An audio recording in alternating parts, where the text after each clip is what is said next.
comparative example to this process, so that you have it, kind of also understand this in a tangible way. So this, if you will, changes, this growth, it's growth in consciousness. It's as simple as that.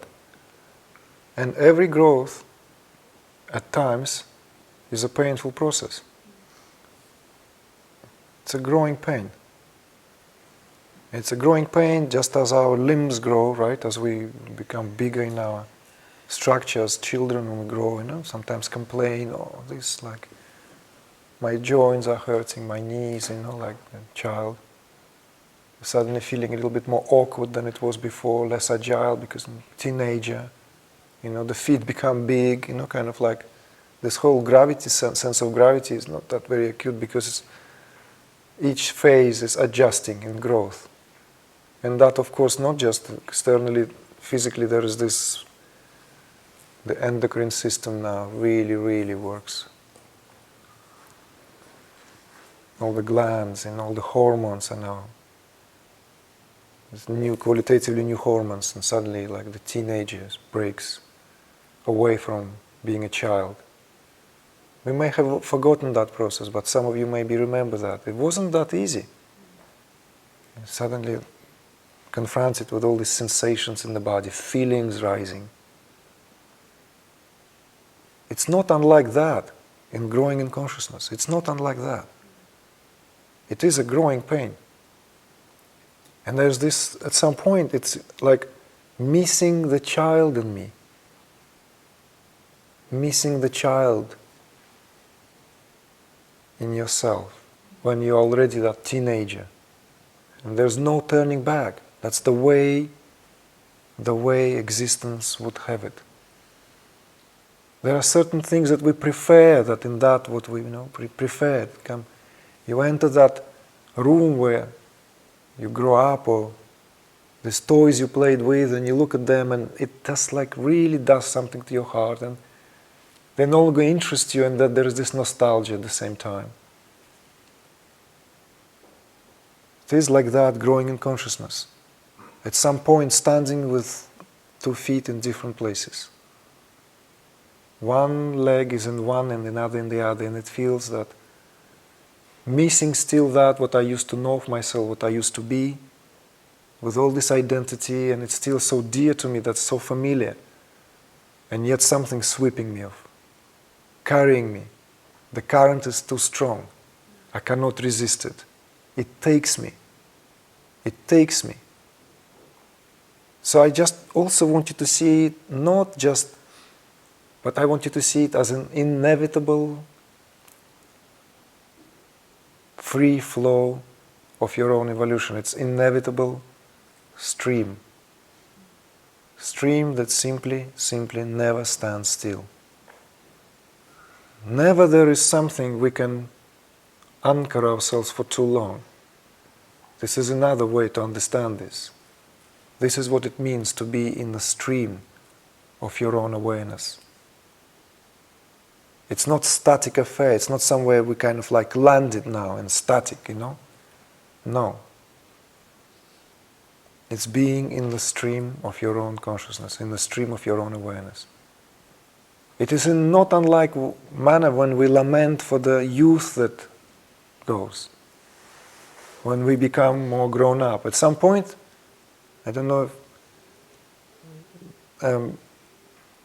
some of you who are old enough to experience that, mature enough to experience that, how when we were younger, we want to be older.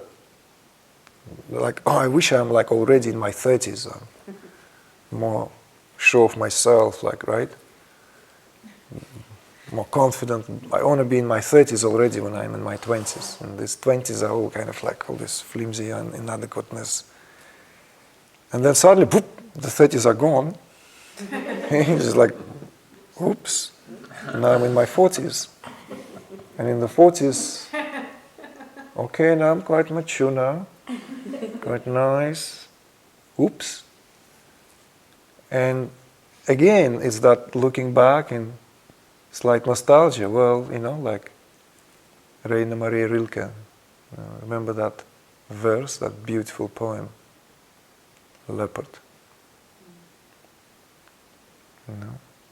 I know it in, well, actually, sorry, I'm mixing two poets now, which both wrote Leopard.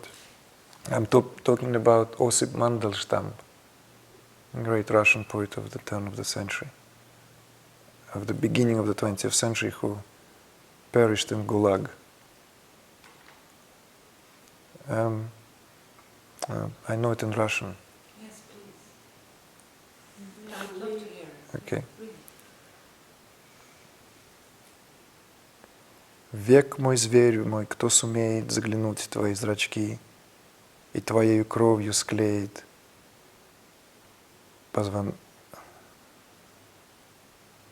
и своей кровью склеит 2 столетий позвонки. Кровь строительница хлещет горлом из земных свещей, захребетник лишь трепещет на пороге новых дверей. И как будто... Anyway, I used to know it, but it's very powerful, kind of very, very physical, very anatomical, very gory picture the poet draws here between the breaking from one century into another. Between one century into another, that painful experience of living at the break of the 19th into the 20th century. There's захребетник лишь трепещет на пороге новых дней. It's like the spine, all the vertebrae are rattling on the dawn of the new age, or like at that gates of the entering into the new age.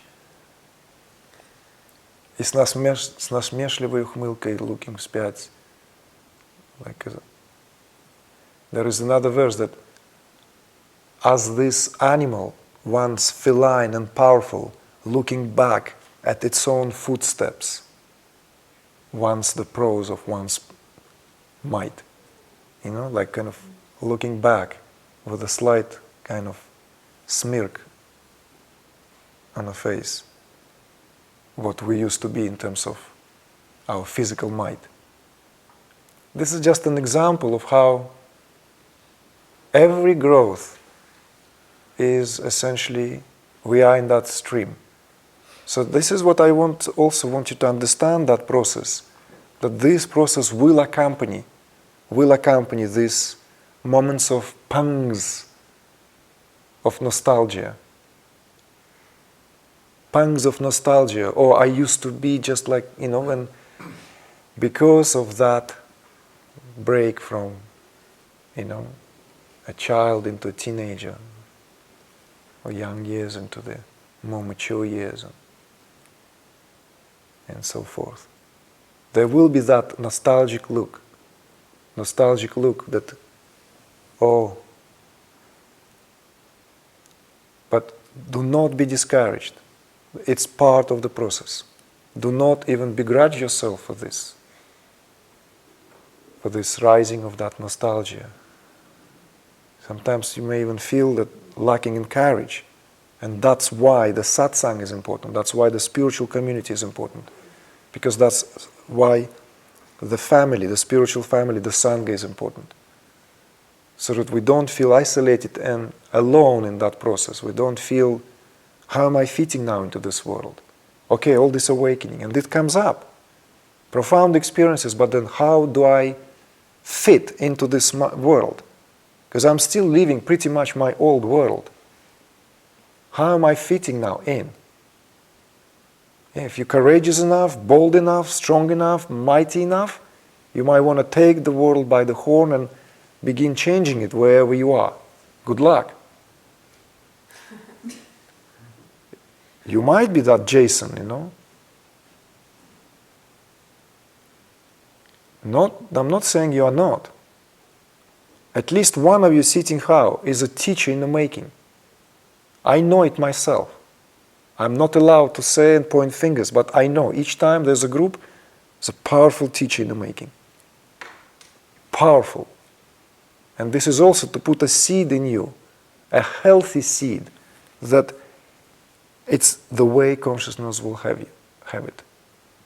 In the Bhagavad Gita, Krishna, when he expounds this yoga to Arjuna, he simply says that, and then the one who essentially realizes his self will speak nothing but about himself, about the self. Essentially, once that this process is taken to certain conclusions, whether we like it, whether we want it, we will be the instruments. How? We don't know. You don't know. How it's going to happen? It will happen. It will happen. You're going to go to park for a nice stroll and sit on a bench to be left alone? Good luck.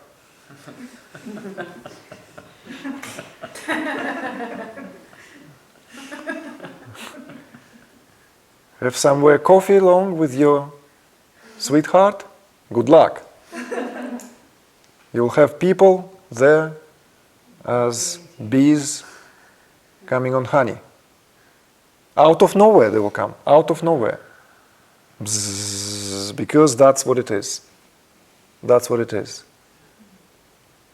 So I want to put that bug into your head as well. Not to swell you like, oh, I'm going to be this world great Messiah. No. On the other hand, why not?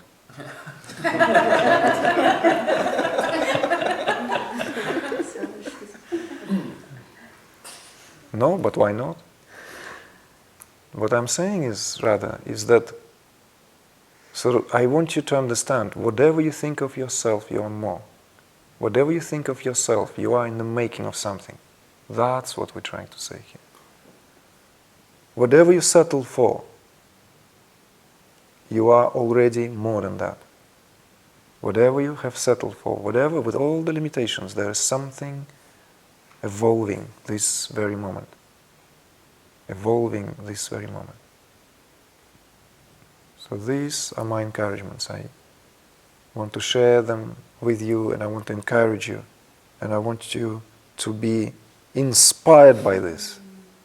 Inspired and live an inspired life, to carry this light into the world, to be the pillars of light, to be light into yourself, and that spontaneously, naturally, you are the light to the world, into the world.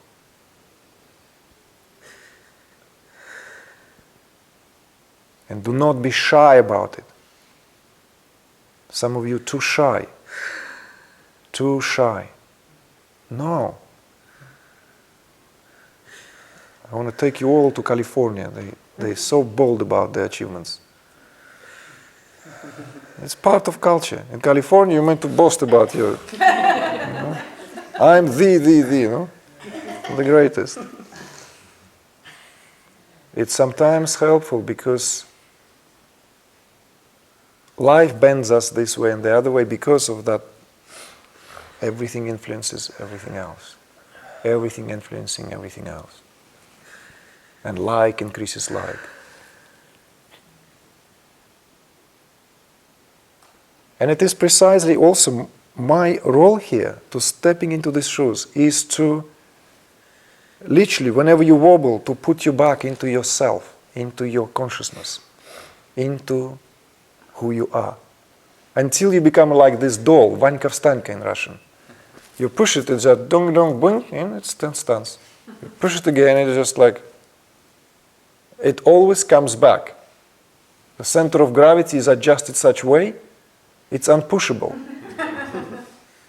You topple it over, it's just doing.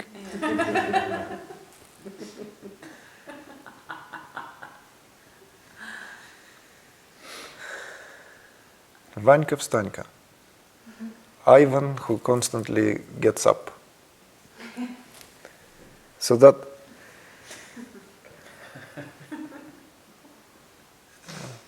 until that happens, until you are adjusted into that center of gravity of yourself, and nothing else, nothing external, this work continues. And this relationship is fruitful. And know that. Use it. Use it.